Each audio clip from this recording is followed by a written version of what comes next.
year's almost over, and thousands of children will soon get their final report cards. Their school boards are also evaluating the performance of their own superintendents. IT reporter Craig Cheatham has been investigating how local school boards grade those superintendents. Parents are wanting to hold someone accountable, but they don't even know how. Tisha Tennyson believes her 7-year-old son Elijah's education has been hurt by what she describes as inconsistent services and a lack of transparency and accountability at the highest levels of Cincinnati public schools. It is frustrating. The CPS Board of Education hired Superintendent Ironetta Wright a year ago. There you go. Thank you. The 2022-23 school year is almost over, but the Board of Education still hasn't finished her mid-year evaluation.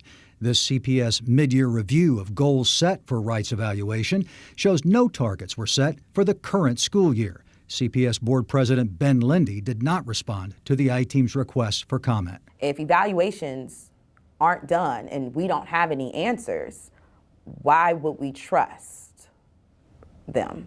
As the school year ends, school boards typically begin the final steps of the superintendent's annual evaluation. The I-Team requested and received annual written evaluations from more than 20 superintendents in the Cincinnati area.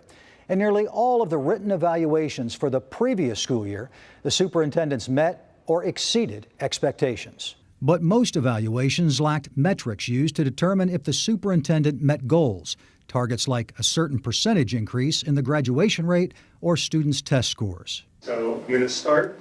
Northwest Local School District Superintendent Daryl Yater received the most critical evaluation. He was rated developing in 5 out of 6 categories. I know what a good evaluation is. Rich McVeigh says he did thousands of employee evaluations as a manager at Procter & Gamble. At a February Board of Education meeting, he told the Northwest School Board their evaluation of Yater failed to meet basic standards. They lacked focus, they lacked a priority, and they weren't clear about consequences. And importantly, they had no measurable data. Yater's self-evaluation provided a long list of accomplishments, including establishing programs and setting goals that are monitored for progress. But McVeigh says the board's written evaluation of Yater doesn't focus on how well he did at accomplishing things that can be measured, including academic performance.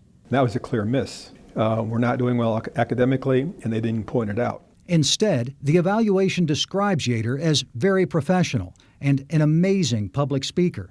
It also mentions a district morale problem, the failure to pass a levy, and an incomplete grant application that cost the district money. The board described that as a near-terminable offense. Yater and School Board President Nicole Talby did not respond to our request for comment.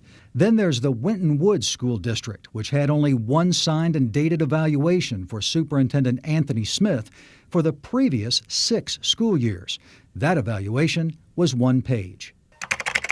In an email to the I-Team, School Board President Paula Kuhn emphasized that the board collaborates with the superintendent and reviews progress, and that there's evidence of that in meetings and executive sessions. She says the board will review its policies and procedures for how the records are maintained. There's just not enough emphasis placed upon effective accountability systems in school districts. Deb Delisle was Ohio's superintendent of public instruction when the state published its current guidelines for board evaluations of superintendents. I'm disappointed that more districts do not focus in on the fact that this is a sense of a total accountability piece for the community. For Tisha Tennyson, a superintendent's written and public evaluation is an important report card on education that she hopes is available soon for the Cincinnati superintendent. Hope. That's all we can do is hope. But she's going to have to wait a little while longer. At the Cincinnati Board of Education's meeting on Monday, the board decided it won't finish the superintendent's mid-year evaluation for the current school year until later this summer. Wow. Craig?